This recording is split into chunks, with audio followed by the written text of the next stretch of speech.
Assalamu alaikum wa rahmatullahi wa barakatuhu. Welcome back to Revival Live. I am your host, Irfan Shahid.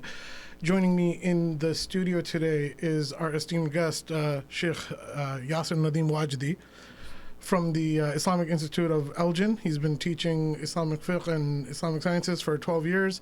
He is a vocal online personality, well known in the community, well known across the world. Very special guest. We're delighted to have him in the studio today. Jazakumullah khairan. Thank you very much. I am joined also with Brother Abdul Muqeed. Wa alaikum assalam wa rahmatullahi wa barakatuh. And Brother Haris Umar, and who has changed his kurta today.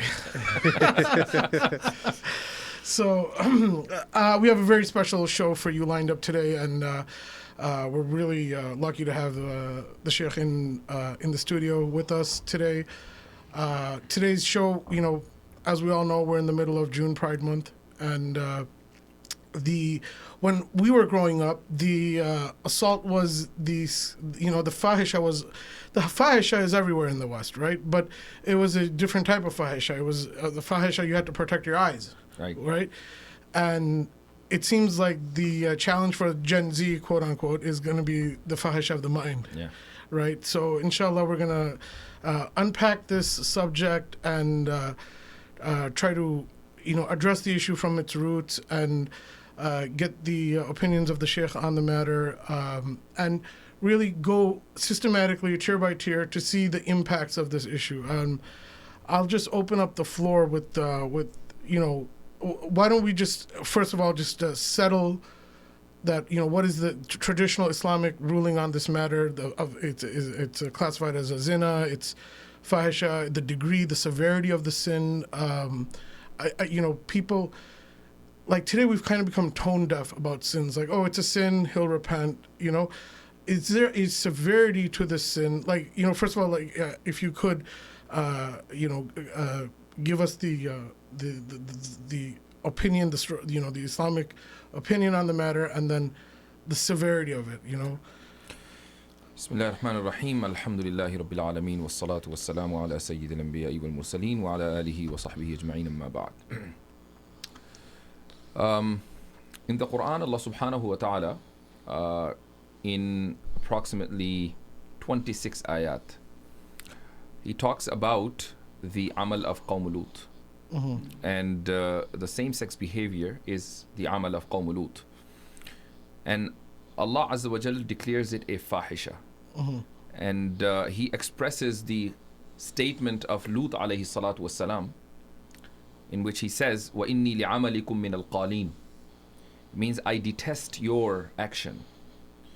So the people of Lut alayhi salatu wassalam, they were not mu'min. It's not like they were mu'min and they were committing sin. They were kuffar and committing this sin. They were punished mainly for the reason of this fahisha, spreading this fahisha. Not only because of their kufr, but also because they were spreading fahisha. And that's why many scholars, classical scholars, they are up to this opinion. They believe that the severity of this sin is more than zina, and therefore they prescribe punishments that are very harsh for people who commit same-sex behavior, and it's proven guilty. Now, people, like one of the things that I had in my own studies, I had come across an opinion and the hadith that if a woman commits adultery, if she commits adultery with a man, there's a certain punishment. But if she commits a Muslim man, but if the adultery is committed with a mushrik, it's a more severe degree of the zina. So there's degrees of severity, and so my understanding was that this is like the worst degree of like one fahisha. of fahisha. Yes. So it's not. It's it's something that should be discussed. Like we should be disgusted. Like, is that accurate to say? Because today there's like this sentiment that, okay, he's sinning, pray for him, But we're all sinners. But we're all sinners. Yeah. We've learned this quote from Hollywood that he who is without sin, let him cast the first stone. This culture that we've been brought up with, and these slogans, they get repeated into the minds of our children. But should we be feeling like a disgust? Not just, obviously we want to do the dawah and say, there's a change that needs to take place, and we warn you and invite you. We conduct the invitation and the warning, but internally in our hearts, it's such a visceral issue. Yeah, it's such an intimate issue. We have been having this feeling for all of our life until recently, when this thing has become so normalized that finally our ulama and some speakers started talking about this issue in masajid. I mean, how many times in your childhood, when you attended the Jummah khutbah, you heard the word homosexuality in the masjid? You never heard it. You never heard it. Right. Now it becomes so normal that even we have to talk about it. Not that we shouldn't, we have to talk about it because it's a big problem that is challenging the iman of our children, that is challenging the survival of the human race, I would say. Absolutely. So they, the right, they quote Immanuel Kant as one of the philosophers, the conservative Christians in America. They try to argue this stuff from a secular point of view because they can't interject the Bible into the law. Yeah. So they try to quote Immanuel Kant, who's one of their big philosophers, who's who created this, new liberal modern world. And they say that, Kant said that whatever is bad for humanity should, as a whole, as the lowest common denominator, that's against the survival of the species, should be illegal, right? Yes. So they try to argue this point. And what I'm seeing is that our own personalities are also arguing these points, but they're not going back to Quran and Sunnah. Yeah. Utilitarian perspective. Yeah. Right. Secular, And liberal. there's a real danger in that, where now we're disconnecting our our Muslim identity from the Aqidah of Islam, right? And there's, is it just that we're sensing this, or do you see this, nationwide as you're traveling? And Yeah, it is true. Unfortunately, we have distanced ourselves from Aqidah. The word Aqidah has become so foreign that we don't even teach it in our Islamic schools. Mm-hmm. The only place where you hear the word of Aqidah, either in an Islamic podcast or in Madaris, almost in any Islamic school, as far as my knowledge is concerned, they don't have, they have basic level of Aqidah, like who is Allah and how to believe in Allah, and that's it. But advanced level of Aqidah doesn't exist in Islamic schools. So that is a big problem. So obviously, when you have no Aqidah, when you have zero knowledge of Aqidah, you will use the Western evidences, Western arguments to prove or disprove anything. I'm not saying that Western arguments that are based on Western ideology or Western civilization, they are completely wrong or false. We shouldn't be using it. Sometimes as Jawab Ilzami, we use them. And Jawab Ilzami is a tactic in debate. So when you do Jawab Ilzami, it means that you are responding to your opponent based on his belief, though you don't believe that way. So you're challenging the contradictions. Yes, you're exposing his contradictions. That you believe that anything that challenges the survival of human race should be illegal, but you're not making this thing illegal. Right. So you can use this mode of argument to discredit the opponent himself. That is correct. Subhanallah. So yeah, and this issue, it's so visceral to us. So we touched upon this secularism issue, and the schools, I don't know, you are obviously head of the I'm just a faculty member. Okay, you're a faculty member of the school there. In the public schools over here, I don't know about you other brothers, but I'm hearing this problem amongst Muslim kids. I don't want to tell you what locality we're in or what school district, but my children, they told me there's gay Muslim kids, for whatever that means. Yeah. Right? I don't know how to classify it, but whatever that means, there are that they're from practicing families, or whether they are or they're just identifying that to be the popular trend, whatever that It looks cool nowadays. That's what it is today. and what I'm seeing is that even if we're saying that this is haram, right? It's not good enough. we have to enjoin the good and forbid the evil. Yes. And this is what defines us as a community. That, you know, there's brothers that have Athari Aqidah, there's people who are different schools of fiqh, there's people who are Maturidi Aqidah, Ashari Aqidah, whatever. We don't, you know, what defines us is that we go back to Quran and Sunnah, and we enjoin the good and forbid the evil. Now, if we accept this like message that it's haram, but we're tolerant and we're going to be allies and we're going to do the maslaha mursala, then what defines us as a community? Well, the Muslim leadership, this is what it did for last 10 years. You know, having or establishing coalition with them on the basis that more freedom for them is more freedom for us. Yeah. So if this is what some of the Muslim leaders have been doing for the last 10 years, so obviously we have become desensitized towards this trend, unfortunately.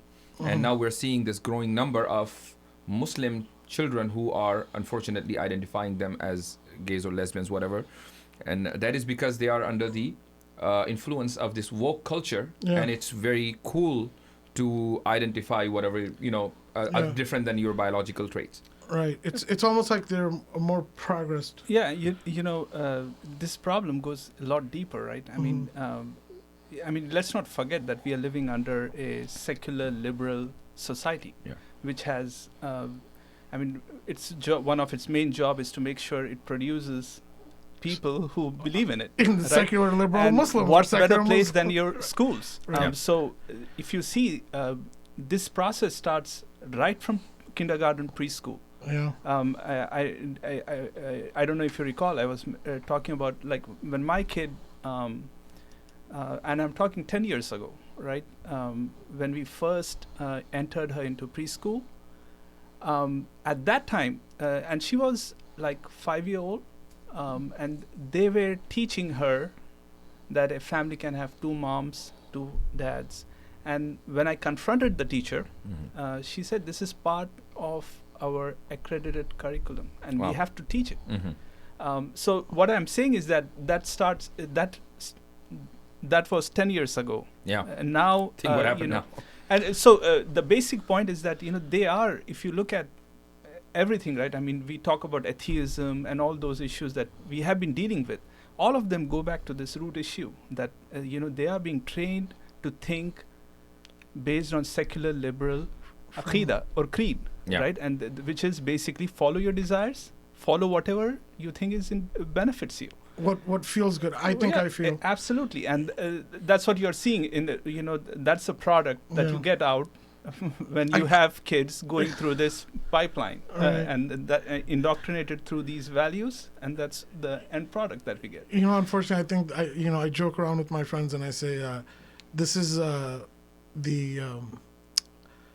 how should I say this? This is the book of Disney, and the belief is I think I feel, and it's replacing.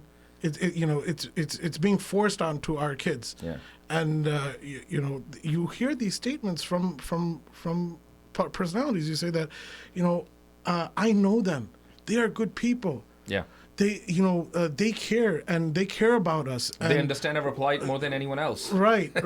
And so, exact word. My response is, well, if you care about them, you want Jannah for them, you're going to tell them to change. You're going to tell them, come to the khair of Allah, come to the belief of Allah, come to the submission of Allah. Right? You know, there is a day of judgment coming. What did Rasul say on Mount Safa? You know, the Quraysh, they didn't have this belief in accountability. They didn't believe in the day of judgment, right? Prior to the wahi. They didn't, you know, they thought that you would die and that's it. There was no afterlife, right? So Rasul, he went up on Mount Safa and he established this belief in accountability. These people, they don't, right? The secular belief is, that's what it is. It's like you can believe whatever you want, but there's no impact on it, and there's no relationship with it to your political affairs, how you manage your life. And they're replacing our beliefs, or they're forcing their beliefs on our children. And if we don't enjoin that good and forbid the evil, the tolerance, you know, just teaching your kids like haram and halal, but not understanding that if we don't nip this in the bud, then other things will be opened up. Right. So what we do on this show a lot is we sometimes react to very popular things that are going on. And I would just want to, if you look up at the screen, Sheikh, I will put up a video of Mike Tyson. And, Mike Tyson, he's huge, right? Like we have Islamic personalities that are very popular online, and may Allah reward them.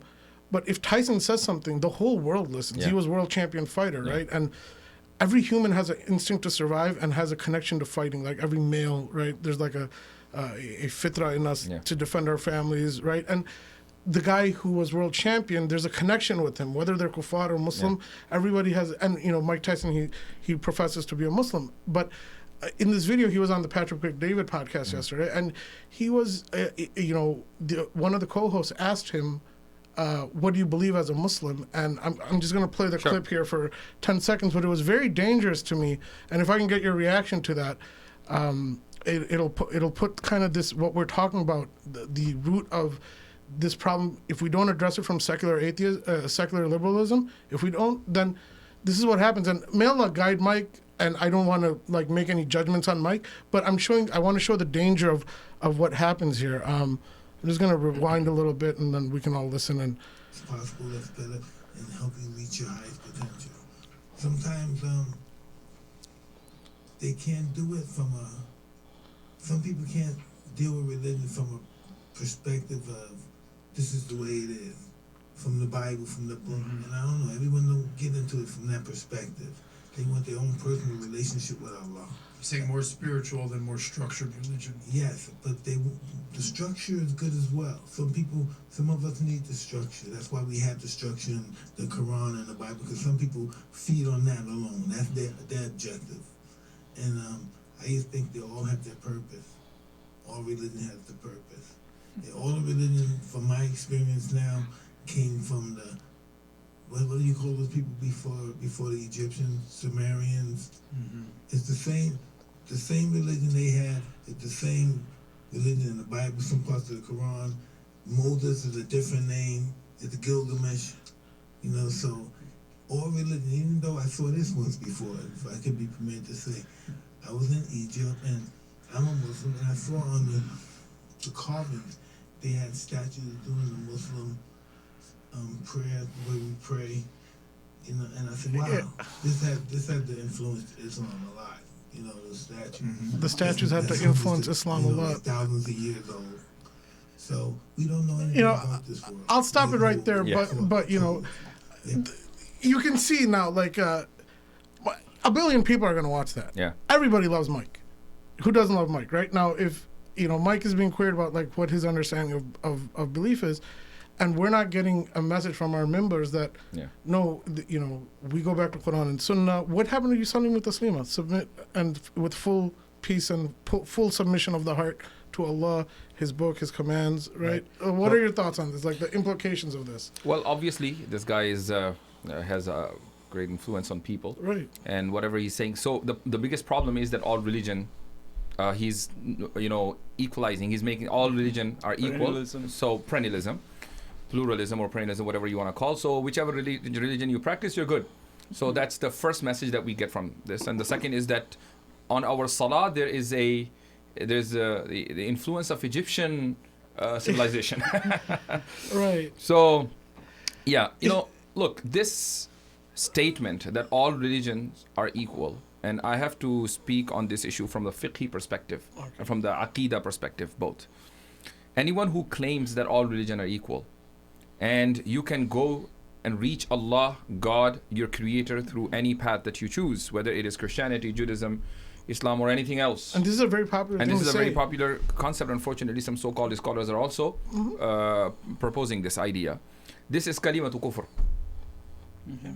So, in some cases, we will do takfir of that person who proposes this idea, and in some cases we don't. Right. In this particular case, because Mike Tyson is not Islamic scholar, right. We will not do his takfir. Right. But the kalima is kalimatu kufr. Right. The statement is the statement of kufr.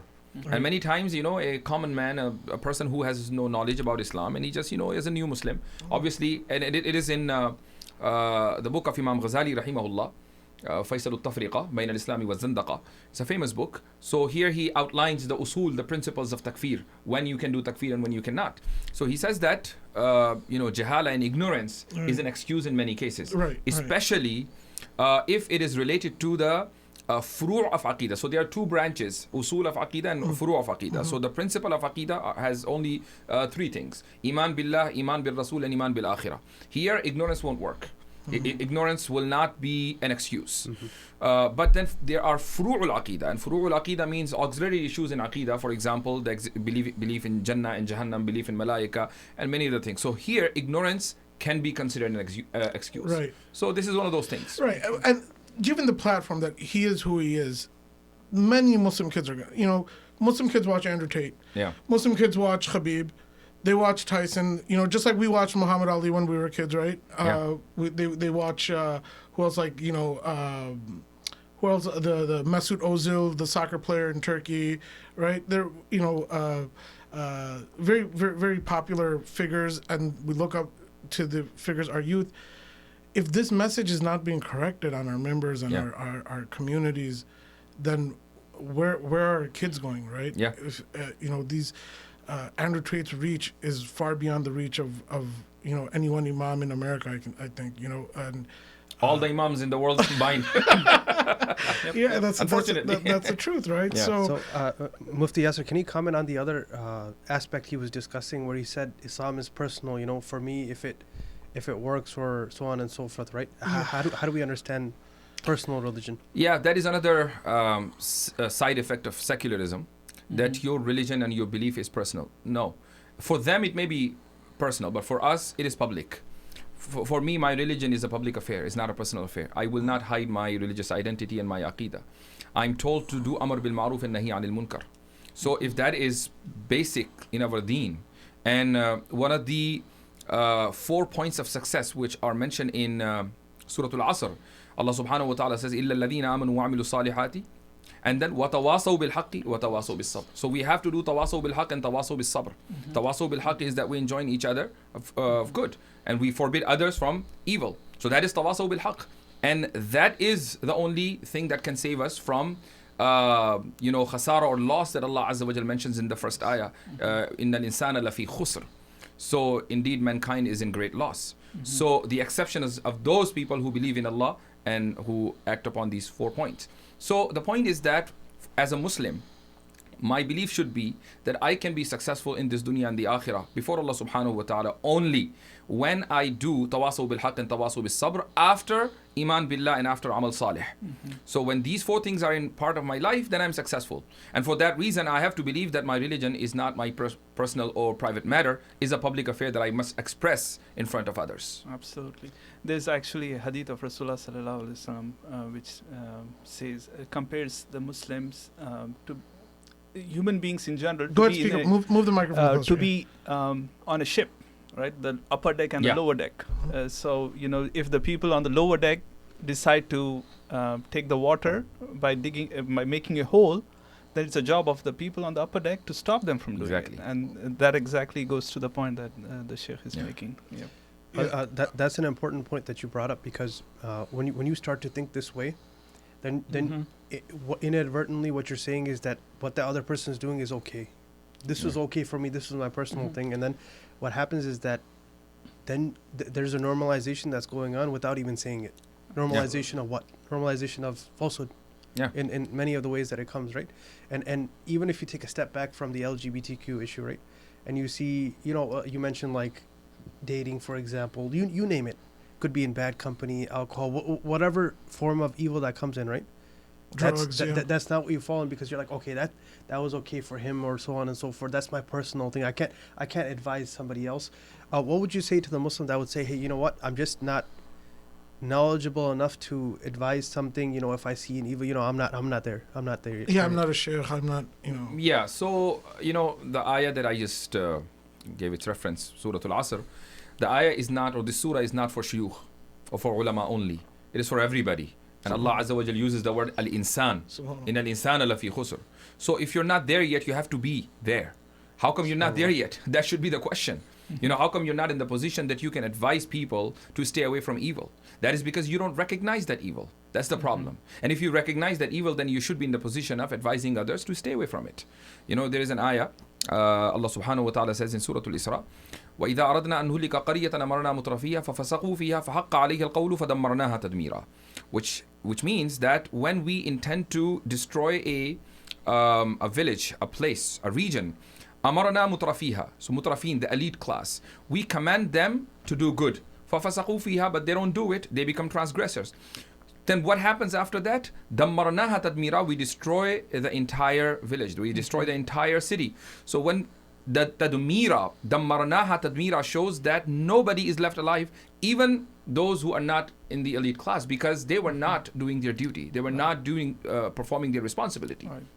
So unfortunately, we're living in this time where mutrafin, people of influence, they are saying whatever they like to say. They're propagating whatever they have to propagate on the basis of liberalism and secularism. And ammatun nas, including Muslims, including Muslim scholars, they are not advising them to stay away just because they think that we are Muslims. We just have to, advise Muslims from, to stay away from evil.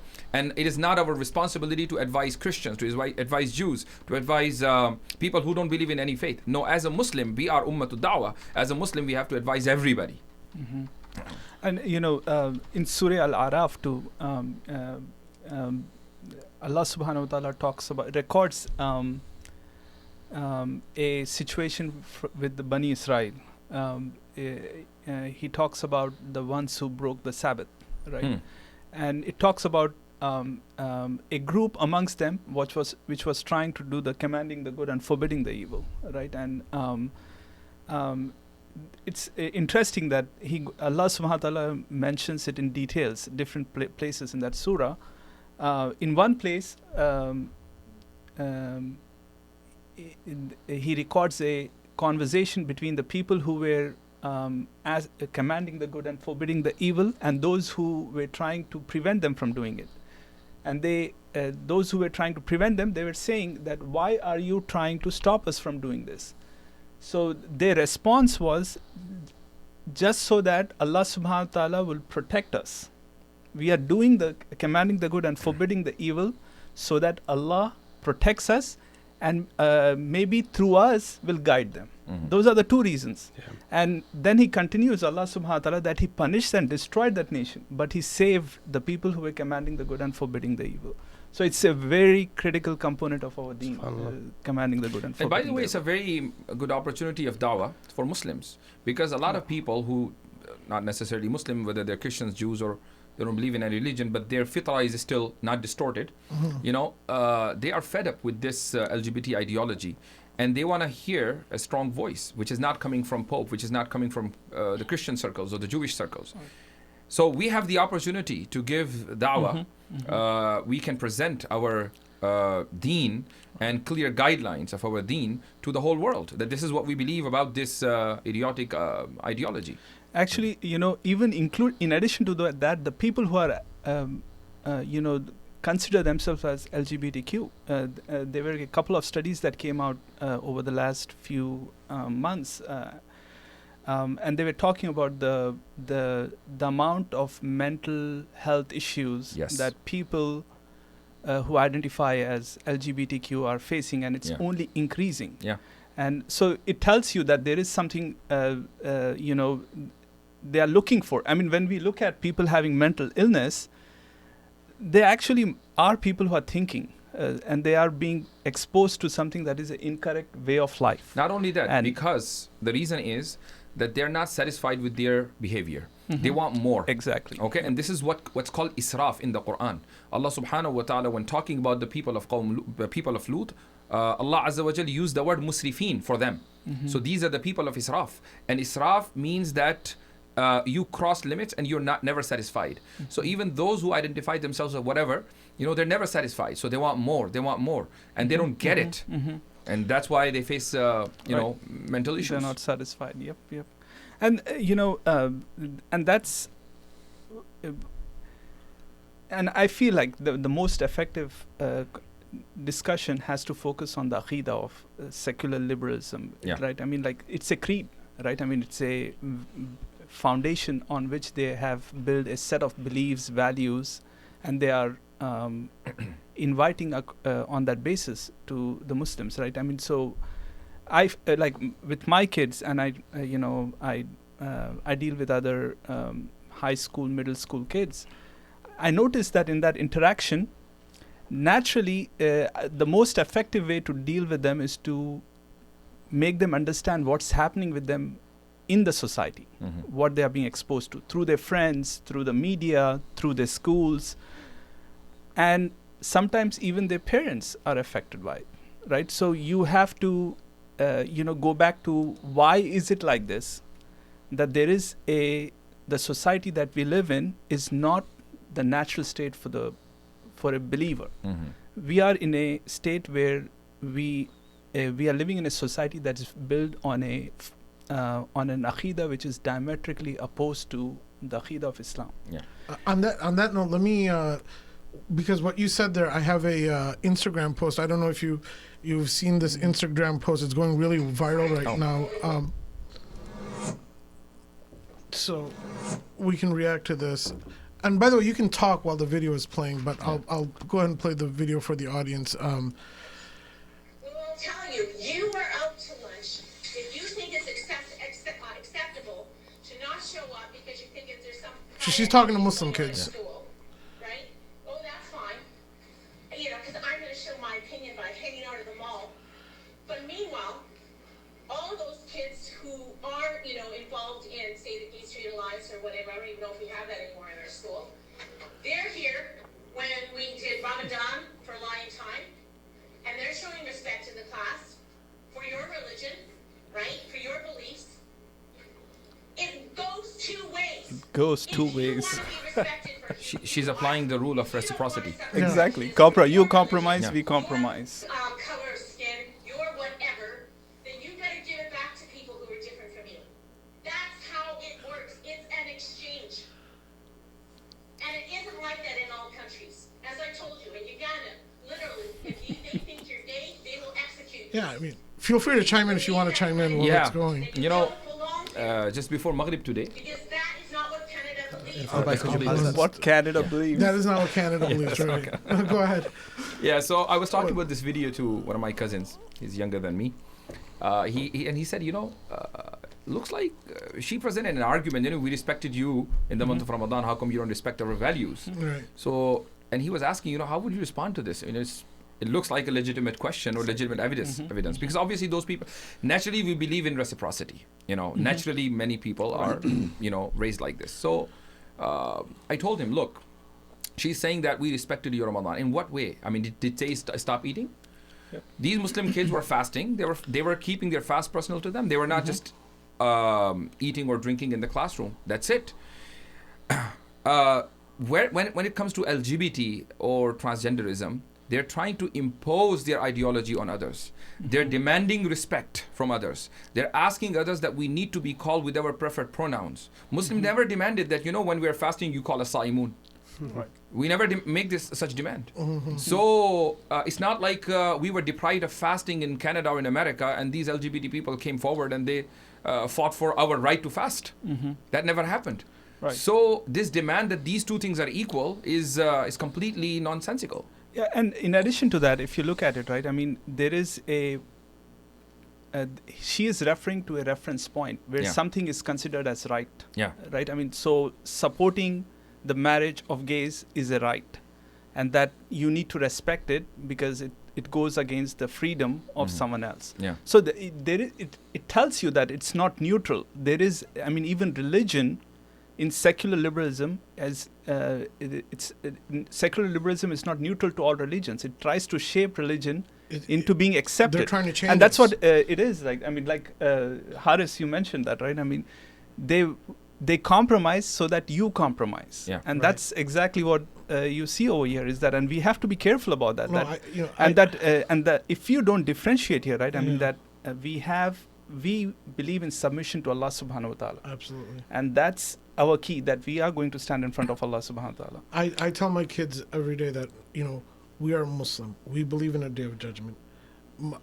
I don't know all the nuances of the classifications of Tawheed, but I know that Allah subhanahu wa ta'ala, in the terminology that I learned, there's a rububiyyah to him, there's the uluhiyyah, that we worship him alone and we follow only his rules and we submit to them. And he has forbid this for us, and he wants us to, he's made us the best ummah amongst mankind because we enjoin the good and forbid the evil. And we have to tell these people that our job, whether it's as individuals or as a community of 10 million Muslims in America, that, be inspired, go back to Allah, and tell these people that, listen, we want you to go to Jannah with us, right? There's a way to do this. There's a way to do this without like demonizing ourselves and falling into the trap of the media. That there's a day of judgment coming, and if you don't know, we're here to teach you, and we're here to help you, and we want what's good for you, right? We want you to come to the worship of Allah. We want Jannah, everlasting Jannah for you. There's nothing better that I could want for my children than Jannah. I could want a car for them. I could want a Harvard, med school degree for them. I could want, whatever accolades that a parent desires for their kids. Whether they're Hafidh al-Quran or, they learn Arabic. Whatever achievements they might achieve in the dunya. You can want the best for your kids, but if you don't want Jannah for them, I'm sorry, none of it matters, yes, right? Exactly. And that's what my personal message as I look into the camera is to all the whether it's my neighbors or the community around me or all of America, is that we want Jannah for you. We want you to leave the secularism. We want, it's not just it's not just the LGBTQ that we want you to leave. We want you to leave the secularism. We want we want Jannah for the whole world. It's not just America that we want Jannah for. We want Jannah for the whole world. Islam knows no national identity or boundaries. So. But adopting this tone, that it's not going to happen if we just have this tolerance narrative. Yeah. That what's good for me, what's good for them is also good for me, and what's good for me is good for them. This is not the way. It can't be the way, because at the end of the day, I have 3 girls. They have to get married. They have to get married to. I'm only going to marry them to 3 good, well-grounded Muslim men. Inshallah. Right. And I don't know if you have kids or not, but I assume you do. Yeah. And I think both of you are fathers as well. I mean, our kids, this is the future generation at stake here. If we allow this to become the rampant narrative, then are we, who are we gonna? How do we define ourselves as a community? And it's vital. Like, I understand that this is just we're in the infancy of this. Yeah. And if we don't take the right posture now, the flood's going to come in, right? And what advice would you have? Yeah, this deconstruction of secular narrative is also very important. It is believed that in a secular setup you have religious freedom. Mm-hmm. You are free to practice your religion, and nobody will bother you, nobody will interfere in your religious activities. And a lot of Muslims are deceived by this perception, thinking that, oh, mashallah, we have many masajid, huge masajid in this country and overall in Western world, and we have no problem in calling ourselves Muslims and whatnot. And they think that we have religious freedom. But the thing is that more secularism means less religious freedom. Secularism restricts your religious freedom on many different levels. It only allows religion as long as it is personal to you. You pray to Allah and that's it. You pray in a particular place and you don't express your religion outside in public, then secularism is happy. Otherwise, it has a problem. Mm-hmm. For example, we ask, we live in a secular society. Does this secular society allow us to exercise our family laws, Islamic family laws? Mm-hmm. We have laws of inheritance. We have laws of talaq and nikah and so on and so forth. We're not allowed to exercise those rights. It is this is our related to religious freedom. Similarly, kids, imagine if in some states, and it is already being practiced in European countries, that if you do not follow this LGBT filth and you do not allow your children to study that and to go to school and learn, then the child protection agencies come and they take away your children. So where is the religious freedom? It's happening in Norway, Finland, It is happening there. Yeah. So scary, those videos. Our first episode was on that. Oh, okay. Yeah. We went through the websites showing they were American citizens. You remember that, Haris? Oh, really? Wow. Yeah, they were American citizens living in Norway, and they had their children, they had their toddler taken away, not even on LGBT LGBTQ issues, just because it was a Christian family, American Christian family living in Norway or Sweden, I forget which country it was, they had simply taught their kids that Jesus is salvation. Okay? And the oldest child in the family expressed that belief in school. And the school determined that to be a oppressive idea that oppresses on the freedoms of others.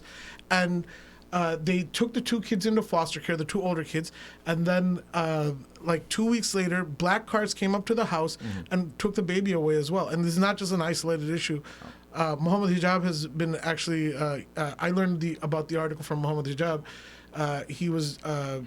There's an advocacy center for it, for parents, so he was raising awareness about the issue that if you've gone through this, that we can get you legal assistance and whatnot. But this is not just a U.S. problem. I'll move this discussion to a new phase. In fact, it is a U.S. problem, by the way, because there was a Christian guy who was arrested, I believe, today or yesterday. Simply, he was reciting the verses of Bible in front of the LGBT protest. Oh, right. Actually, I also heard they have removed the Bible from some of the schools in some of Utah. one of the states. Was that Utah? Yeah, Utah, yes. Utah. They removed the Bible, and now they're trying to remove the Mormon Bible too, because there's two different Bibles. Yeah. They're trying to remove the Mormon Bible as well, and I want to visit this. Visit this thing that we have a rich, vibrant immigrant community in this country, right? And they might say, oh, these things are American problems, right? One of the big values of having you on the show today is that you have a reach with the immigrant community. They listen to you. That the school is, I want to tell that immigrant community that the school and the system is with your kids more than you are. And it's not just a American issue where like, okay, I'm going to take my kids back to Pakistan if something bad happens. I'll point to this article from Fox News that Biden is sending a grant. He's already sent a grant. It allots $500,000 to NGOs. Notice of funding opportunity. What the article is. It opens itself up as English language programs and whatnot. But what a lot of people didn't understand, but I know this went viral, but what I want to bring to attention is that it's not just that they're going to do this for Pakistani teachers who they're not just going to grant Pakistani teachers money. It says over here, professional development for transgender youth and for Afghan teachers. How many people knew that? Right. And so Afghan teachers, students, and young professionals residing in Pakistan. Look at the conniving nature of this. They're injecting the vein from Pakistan to go into Afghanistan. This is a foreign policy. This is a foreign policy, and on the screen you'll see the actual Department of State Embassy of the United States, the funding notice, and it gives them all the information. I don't want to share this, but the email addresses of where they can go, the numbers that they can call. So this is not like something isolated. This is one of the things I do unique in my show. That as my own personal integrity for this show, that I go to the root of these issues and I show the proof. The proof is in the pudding. I should we go back to Quran and Sunnah and Hadith and Bukhari and Sahih Muslim and Tirmidhi. I don't like to just say stuff like they're doing this and that. I actually like to bring up the law. I like to go to the root, the congressional law. So what is your message to the immigrant community and their children? I kind of think they're oblivious to this. So. That is correct that the State Department is pushing hard to impose this ideology, liberal values, LGBT and transgenderism in Muslim countries, especially India and Pakistan. So in Pakistan, what happened in 2018, I'm sure you guys are aware, they had this transgender bill, which was approved by the Senate in Pakistan, by the parliament in Pakistan. It became a bill where you can just simply go to this department called NAB or something, where you go there and you just identify yourself, whatever, and then your gender is changed, and you receive a new form of identification. Then what happened? There is an organization in Pakistan, very famous organization, and it is a religious political organization, Jamaat Islami. So they have a senator. In fact, that person is currently visiting America. His name is Senator Mushtaq. So I think he was just 2 days ago in Texas. I saw one of his podcasts. So this person, mashallah, because being a senator, he had a bigger reach. So he introduced certain amendments. And he said that, and ulama and mashayikh, this was my first question when I found out that transgender bill was introduced in Pakistan and now it has become a law. I asked in one of the groups where I am added with other Pakistani ulama, I asked them, I didn't see any statement from your side. What is going on there? So they said that, well, the reason is that we were told that transgender means khunsa. Okay. Yeah. So can because you go into that? Yeah, so transgender means khunsa, and khunsa hermaphrodites. Yep. So, and we have no problem if, there is certain law or bill that is coming to the parliament and it's talking about the rights of khunsa. So why should we raise any concern? So we were silent until Senator Mushtaq raised this issue that transgenders are not khunsa, they're different. So what happened, those amendments were approved is by the Federal Sharia Court just 2 weeks ago. Right. But there is a problem. Here's the catch. What happens in Pakistan, that if Federal Sharia Court gives its ruling, its verdict, and most likely its verdict are, alhamdulillah, 100% of the time are according to the Islamic creed. But then it becomes a law until the opponent goes to the court. And the moment they will go to the court, this verdict that is passed by the Federal Sharia Court, it will become nullified. Now they will fight for this case in the secular Supreme Court. So now the case will go to the secular Supreme Court. So it is very difficult. It's not an easy war against this ideology. Sheikh, I have a real problem with that's really disturbing to me what you said. How can the secular Supreme Court be above the Islamic judiciary? That is a very disturbing thing, unfortunately, and this is what many ulama have been raising their voice, but there are others who are silent. Yeah, it's very disturbing. So there's just multiple systemic problems, and that's why I think, Abdul Mukhid, you were saying that if you don't teach your kids that secularism, its ideological framework, it's the intellectual underpinning of many things, of not just LGBTQ, of making a court above a secular Supreme Court above the Quran and Sunnah. Yeah. Whether it's in Pakistan or Turkey or wherever, we need to wake up and realize what does this mean for us on the Day of Judgment? What is this? How is this it has its ramifications in this dunya. But how can, what am I going to say to Allah subhanahu wa ta'ala that did I speak up against this? Did I protect my kids the right way? Did I protect my family the right way? Was it just one issue that, many naak kat jayenge public mein, right? Right. If my kid comes out like this, did I just harp on this one issue? Exactly. Yeah. Actually, this is the point, right? I mean, if you look at what they are doing in the Muslim countries, right? It tells you that secular liberalism is very sneaky. It comes through promoting these kind of agendas and values. By the way, it's not just Pakistan. If you look in Palestine, almost every Muslim Turkey, country. Istanbul, all those places, they are pushing an agenda. Right. Funding is also attached to that. And that's because they don't want to talk about this issue. What is your basis on which you are legitimizing these values of freedom, and whatever you are following your desires and whatever makes you happy? And that's where I think our strength is. The deen of Allah subhanahu wa ta'ala, if you look at it, constantly reminds you who is the creator, who is the protector, who is the one who gives you life, who is the one who gives you death, who provides you rizq, right? And these are concepts that Allah subhanahu wa ta'ala ties up to say that, okay, you believe in a creator, he is one, and this is something rational. And this is what I think we have to be consistent. Look, our kids are, whether we like it or not, they are being indoctrinated into a way of life. Yeah.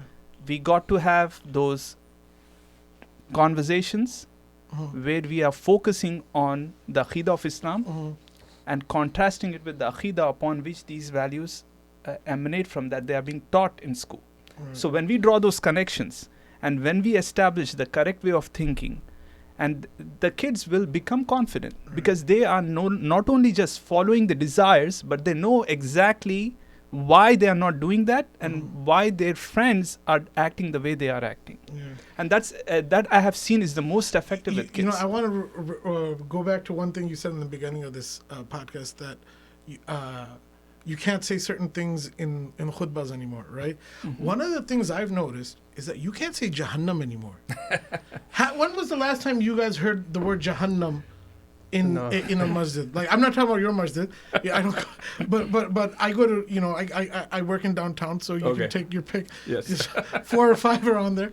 But when was the last time you guys heard Jahannam? Absolutely. And You know, and subhanAllah, it's like, you know, across masajid. Because nobody's going there. And like According to them. Like Mufti Nadeem was talking about, it's been like that for the last 10 years. If you look at the khutbahs that were being given, and it was all about fitting in, Yeah. right? So And trying to say that, you know, we are, accept us, right? Yeah. This is what the focus was. And this is why we are seeing what we are seeing with that Right. other... So there is this concept of the deen is this is a deen of ease, right? Yeah. So this is a popular sentiment. Yeah. Deen That's Yusrun. Deen asan hai. Exactly. Yeah. So The can you religion comment is on easy. how do we understand that in the proper light? Yeah, I mean, it is just like in the Quran, Allah subhanahu wa ta'ala says that وَلَقَدْ يَسَّرْنَا الْقُرْآنَ لِلذِّكْرِ فَهَلْ مِن مُدَّكِرٍ in Surah Al-Qamar. And Allah Azza wa Jal repeatedly says that we have made the dhikr or the Quran easier for people to understand. There are 2 levels. The first level is tadhakkur, and the second level is tadabbur. About tadabbur, Allah Azza wa Jal says, أَفَلَا يَتَدَبَّرُونَ الْقُرْآنَ مَعَلَى قُلُوبٍ أَقْفَالُهَا. Don't they contemplate in the Quran, or their hearts are locked? So tadhakkur, which is simply seeking advice from the Quran, is very easy. Anybody can do it. You don't have to be you don't have to have a high IQ level in order to understand what is guidance and how to believe in Allah. I mean, the concept of Tawheed, the concept of Risala, the concept of the Day of Judgment and accountability, they are the easiest concepts that you can find in any religion and that you find in Islam. But then the second level comes, that is tadabbur. Tadabbur is very difficult. Tadabbur is not easy. Tadabbur requires many prerequisites. Tadabbur requires a lot of experience, and that you have to deal with different sciences related to the Quran, be it hadith or tafsir or lugha. So when you have expertise in these fields, then you develop the level of tadabbur. So in the same context, when we say ad-deenu yusrun, deen is easy, meaning understanding the basic message of deen is so easy. You can convince anybody walking on the street, whether he's a medical doctor or is a common man who with no educational background, you can convince them the idea of oneness of Allah. So that in that sense, it is very easy. But deen asan hai or deenu yusrun does not mean that there is no Allah Azza wa Jalla is no longer Jabbar. He's no longer Qahhar. He's no longer the compeller. Right? It doesn't mean that. Allah Azza wa Jal will punish people if they commit wrongdoing.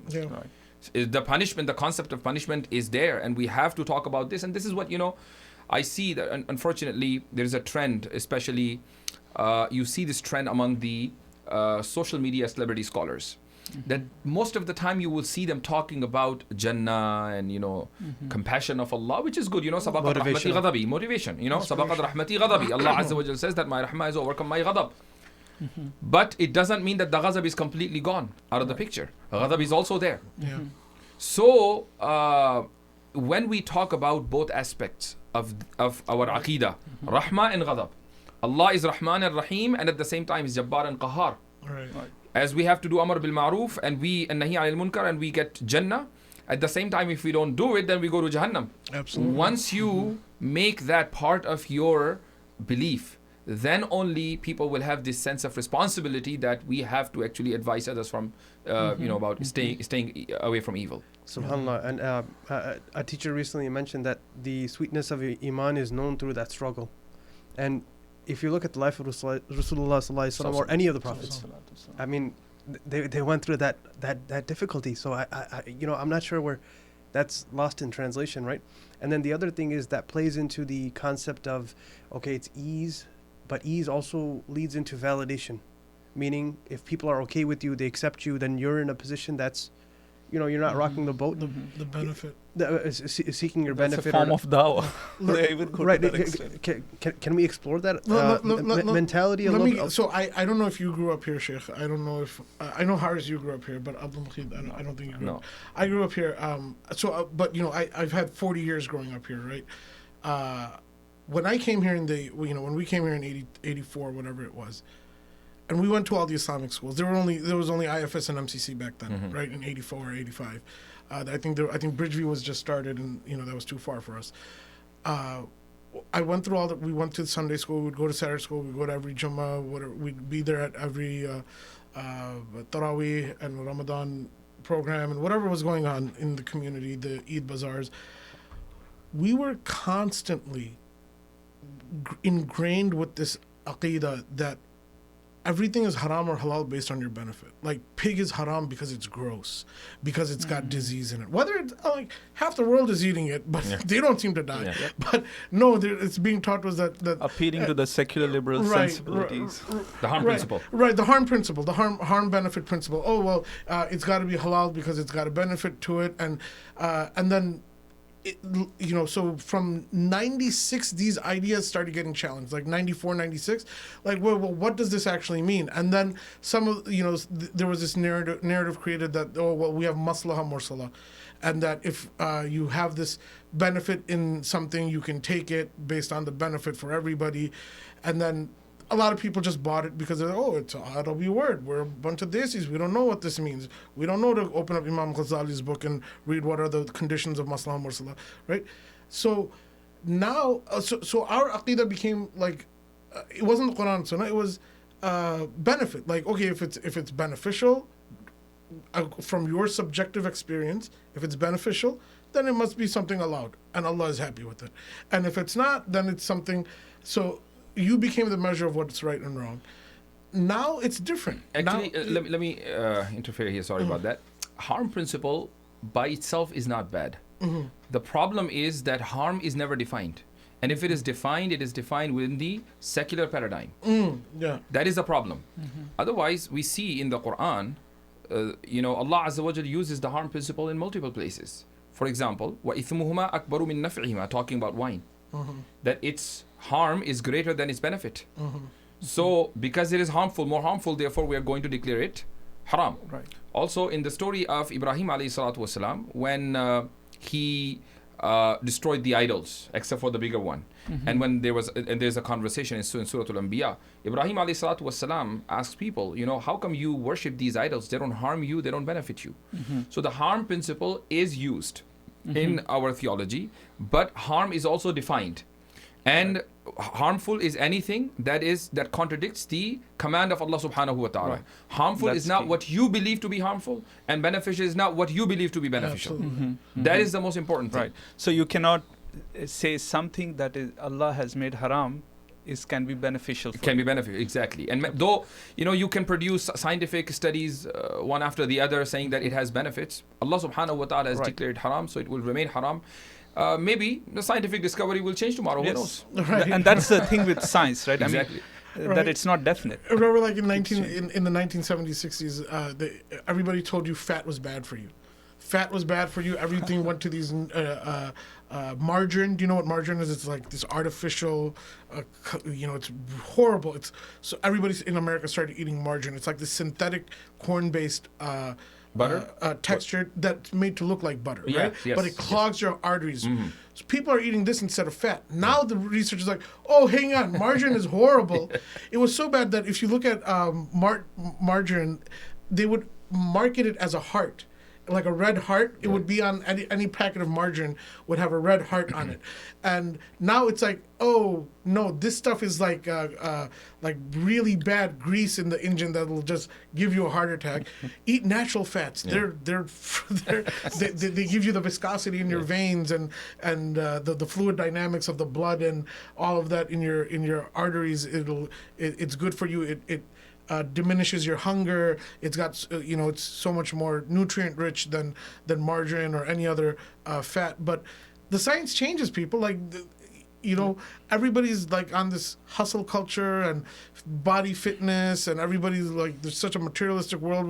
We're seeing the science change every day, from sports medicine to traditional medicine to the science. Now, you know, the new Hubble the James Webb telescope came out, and now it's like, oh, okay, we don't understand why the universe is now moving the way it does. Yeah. You know, this just wrecked the last... You've seen those articles, right? Yep. And they were pretty popular like a couple months ago that, why do mass... So there's a danger of how we're taking science. There's a danger of how we're taking benefit. Now our kids are experiencing the culmination of all of these. Okay. They're being made... They're getting that benefit argument. I never taught my kids the benefit argument. I don't know how my kids would start, but Daddy, isn't it good that, like, think about it. If pig is cheap at the grocery store, it's only 79 cents a pound. You're paying $7.99 for a pound of goat lamb at your grocery store, at your Zabia grocery store. Why can't you just donate the money to charity, Dad? Like, my daughter's asking me this, like, Daddy, it's you know, I'm like, no, it's haram in the Quran. And, you know, I always taught you that we look at what's haram from the Quran and Sunnah. It's like, where did you get this thinking from? You know, and, you know, I don't want to go to where they got it from, because, you know, they went with their friends to different programs and whatnot and got exposed to this mentality. And there is a reason, you know, in the Quran, if you look at... Anything could be justified to be halal. Allah subhanahu wa ta'ala, I think it's in Surah Al-Araf itself, Allah describes the deception of the shaitan in different places, right? What he did with Adam alayhi salam, the enmity, why Allah threw him out of Jannah, and constantly also how he will come after you from the front, from the back. There is a reason why Allah is giving you those details of the plots of shaitan. And that's one of the things that you have to discuss with your kids, that you will, and for us too. Like, I mean, it's not just for the kids; it's for all of us. It's an ideological plot. Right? Yes, the plot of Shaitan. That's what's happening. It's like when we go to the Jummah and we hear the beautiful story, right? Like Shaitan, he came and he put the statue next to he took the statue of the pious person and put it next to the people that were praying, and then he did the waswasa, move it closer and closer, move it in front until make the niyat and the worship to the idol itself, and then the people fell into the shirk. Right now it's different. Now it's different. It's ideological, and my kids, you know, they will ask this question. Well, then, now, you know, I just move the conversation forward. These kids are being built intellectually. They're not a colonized generation, right? They're not a colonized generation. They will ask if we are to save our children and we are to teach them that not only is LGBTQ haram, we don't tolerate it. We invite to the good. We tell them they need to change. We want Jannah for them. Okay, we warn them of the punishment of Allah, and we tell them the reason why this is being pushed is because they believe in secularism. It conforms with their lifestyle. Now, these kids are ideological children. They're growing up over here. They're going to ask, then how does Allah want us to take care of ourselves? That's a natural question that's going to happen. And if our community can't answer that, then they're going to be like, well, this doesn't make sense then. I'm not going to follow it because it doesn't answer the whole question. And that, you know, that's why it's so important that we address the religion as a whole comprehensive way of life. What are your thoughts on that? No, that is a very important point. And definitely this question will, if not today, it will come to their mind tomorrow. That what is the answer? And unfortunately, we have failed to present this answer from our members in Jummah khutbahs and other occasions. We don't talk about Islam holistically. We don't talk about the Islamic system and how can a Muslim live in today's in this day and age. How can we live? How can Islam our life according to Islamic values, pure Islamic values? That's a very genuine question. So the first thing is that we have to, obviously, this is the model of the Prophet sallallahu alaihi wasallam, that we begin with raising awareness.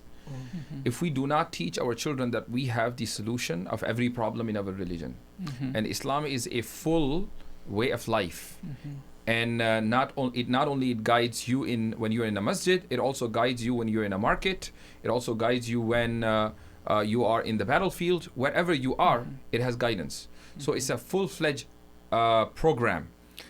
we need to teach our children this. This awareness is the first phase, and that is lacking, unfortunately.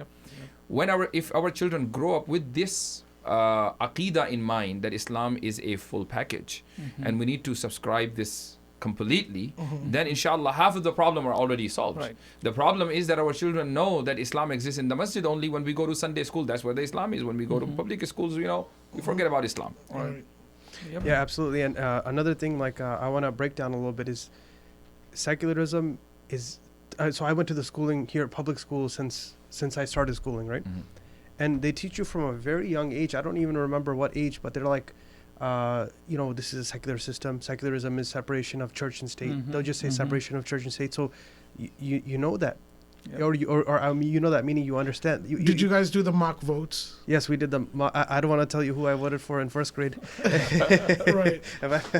Yeah, you get indoctrinated. You get indoctrinated, right? And so if anybody comes and tells you, wait a second, God should be, tell you how you govern your life's affairs, you'll be like, that sounds crazy.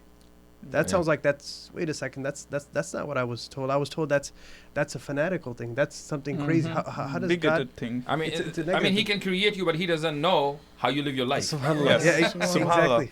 That's the thing. They don't have a problem with you accepting that there is a creator, but that creator, exactly as you said, it doesn't have anything to do with how you run your life's affairs.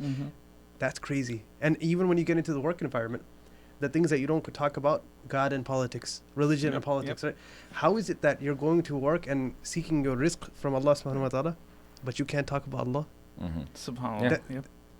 That's crazy. To add on to it, right? I mean, I listened on to my kids, they take online classes, right? And so they are going through biology, right? Constantly, they are being connected. Whenever a concept is being given to them, whether it's talking about the cell, a body part, is being connected to evolution. Right? They're drawing that connection with evolution.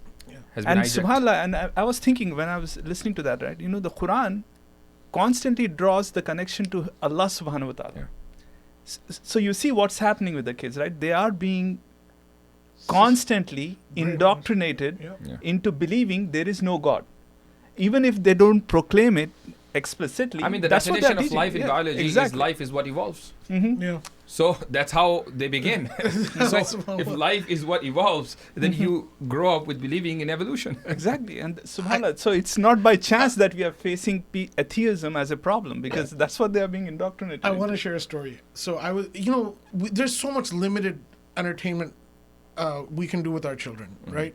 The fahisha is everywhere. So nature documentaries, right? You see the eagles, you see the birds. This is something I enjoy with my children, right? And I would watch them all the time with my kids, subhanAllah, look at the whales, all of this, right? Now, if you watch these videos, there's a man named David Attenborough who's always the narrator for these videos. He opens up the video like, in the summer, the pelican will fatten itself up on the nutrients because it has to give birth to its children, right? You know what I'm talking about. Everybody knows what I'm talking about, right? So this guy's David Attenborough. And I started noticing a pattern. Every time he describes the nature as something cruel, he says the bear has it will starve. The birds, they are going to starve to death. It's kill or be killed. It's like this cruel environment Allah subhanahu wa ta'ala created. Wait. I believe in Rahman Rahim. Exactly. He's Rabbul Alameen. He's Khaliq. He created all of this, right?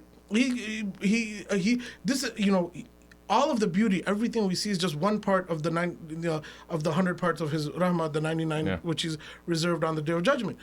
Why is this guy telling me that the creation of Allah is something so cruel?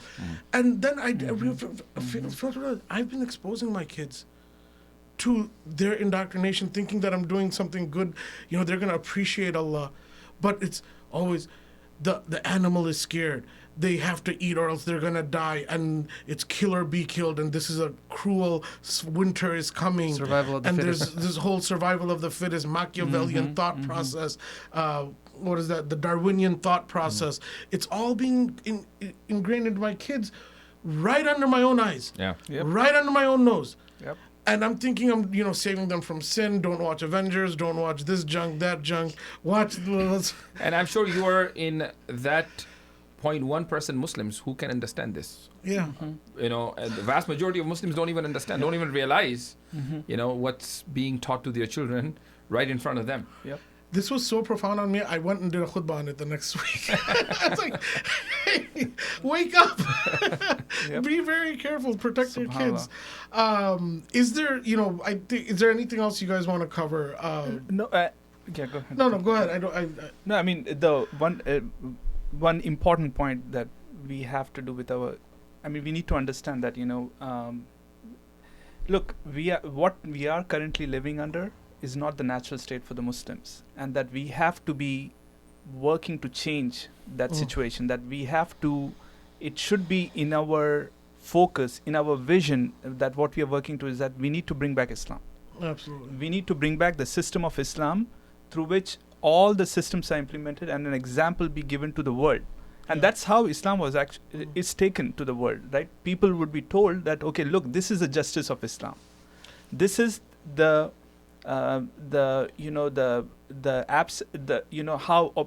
we deal with the oppression. Yeah. And this is how we remove the barriers between people and accepting Islam. Yeah. By making sure that, look at the lies that have been told about Islam and what is being told about Islam, right? And you remove those barriers, you present Islam the way it needs to be presented, and you invite others. That's why we have La Ikraha fi Deen, and then we had people who came into Islam in droves. Yeah, I would also like to add a point, and that is Islamic environment and Islamic schools perhaps are the only thing that can save the iman of our children. And when we say Islamic school, I mean Islamic school. I don't mean Muslim schools. So there are many schools out there, including the city where we live. MashaAllah, it's good. We're not making any negative statement against them, but they're like Muslim schools. A real-time Islamic school is something that we're still waiting. And if not offline, it can be online. There will be other challenges. Allahu Alam, we don't know what challenges will come on our way. But if we do not pull out our children from that secular, liberal, filthy environment where they spend 7 to 8 hours with their teachers in that system, and when they come home they're already tired, they don't have time to communicate with their parents have no idea what to communicate with them, they have no idea about Islam and Aqidah, they're just growing up as secular soldiers. So the first thing is that we need to pull them out from their system to our system. And for that we need to design our system. So our system doesn't exist. That's true. That's the problem. Yes, and that's the onus on us and our generation for the future, right? That's right. For the foreseeable future. It's very true that we should be establishing these schools and all. But what I think as our focus should not be taken away from the fact that the reality needs to be changed to bring back Islam. So we don't have to. The schools there's even right. There's immediate objectives but we cannot take out the focus from that objective. It's a holistic message, right? Exactly. When we're saying establish your own school, we're talking about school that focuses on our understanding of Islam, which is that Islam is what guides everyone in every field. Right. When you have to teach that through that schooling. Right. And this is the only way. Right. I wanted to just mention this. I wasn't going to share this article, but there's a lot of private schools in this area, Islamic or Muslim private schools, right? I was talking to one of the board members of one of these schools, and they're like, "Oh, we have a Muslim leadership program. It's really good." And I'm like, "What does your leadership program encourage?" And it's like, "Oh, we want to make leaders in the country and whatnot." And I was like, "Okay, so what do you want to lead?" Like, no, we want the political leadership, and we want participation in all this. And then I wasn't going to share this, but I'm going to go ahead and share this. But this is a Redmond City city council member. Her name is Fahisha Khan. It's just, she's the. Okay. This is creating a doctrine. Happy Pride Month. As Redmond raises the Pride flag this month, I'm grateful to serve in a city that has passed laws to protect and celebrate queer rights, including gender-affirming healthcare. It goes on and on when it comes to, we need to spend more. Huh? She's running the leadership program? She's a city council member of Redmond in this Redmond city, but the narrative has changed to not only do we need to tolerate it, we need to lead it. Yeah. Right? Because we had this podcast as a reaction peaceful to coexistence. Right. We had this podcast as a reaction to people saying that yes, it's haram, and we need to be tolerant, but it's gone beyond that. We have these community, people who are taking their pulpit of community leadership and saying, not only do we need to be tolerant of it, not only do we need to protect it, we need to lead it. This is a next level thing. I didn't see that until this year. And it's just I don't see it stopping unless we go to the root and really, brothers like yourself, shaykh like yourself, I'm sorry, and, everybody, we need to join forces and unite upon Quran and Sunnah, unite upon the intellectual change that needs to take place, do the efforts, like you said, create environments for our children. Whether right now it's like, homeschooling is your only refuge. I homeschooled for 3 kids, my 3 kids for a couple of years. I had health issues. There was only I could do up to a point. My wife had health issues. We couldn't do it anymore. But in that 3 years, we tried to build them up as much as we can intellectually, that they'll survive and that they'll be able to judge what's right and wrong. But I'm somebody who, I've studied Islam for 20 years. You're an esteemed scholar. I'm sure you brothers have been studying as well. Not everybody's at that level to do that. And if we don't have institutions, then it's not a feasible thing to protect the community. We need institutions as well in the immediate future. So I see what Sheikh Nadeem is saying, and at the same time, we can't lose focus of building that intellectual framework for our kids, that there is an Islamic way of life. Allah subhanahu wa ta'ala has, and we all know this, I'm just going to say it's the khilafah min hadi nubuwah that Allah subhanahu wa ta'ala has promised. And we need to give that vision. Without a vision, this is all inspirational talk. But you need to unite the actionable items with the proper intellectual framework. And those are my closing thoughts. If anybody else, is there any program that you're doing? You've been so gracious to come. Let me give you a plug. Is there any program or book that you're trying to promote, or? No, I'm not promoting any channel? book. However, alhamdulillah, I've been active on social media for last few years. I have my channel on YouTube, Yasir Nadeem Al-Wajidi, in Urdu as well as in English. So there are videos on both channels, and my main focus is on atheism, and also current modern affairs, as well as Hinduism and few other things. Alhamdulillah. I also run an institute. It's called Darul Uloom Online, and it offers online course to people who are not able to go to madrasas for whatever reason, because they have jobs or they have, So alhamdulillah, we have this is for all age groups? This is for all age groups, starting from the age of 13. Okay, inshallah. So, and we have students, alhamdulillah, from all over the world. Send us the links and we'll it is darululomonline.org. Thank you so much. With that, thank you so much for going on this journey with us. Protect yourself, protect your family, protect your community, and protect the Muslim Ummah, and want Jannah for everybody. I think that's the clearest narrative that we could take away from this episode, Revival Live, episode 3. Assalamu alaikum wa rahmatullahi wa barakatuhu. Wa alaikum assalam.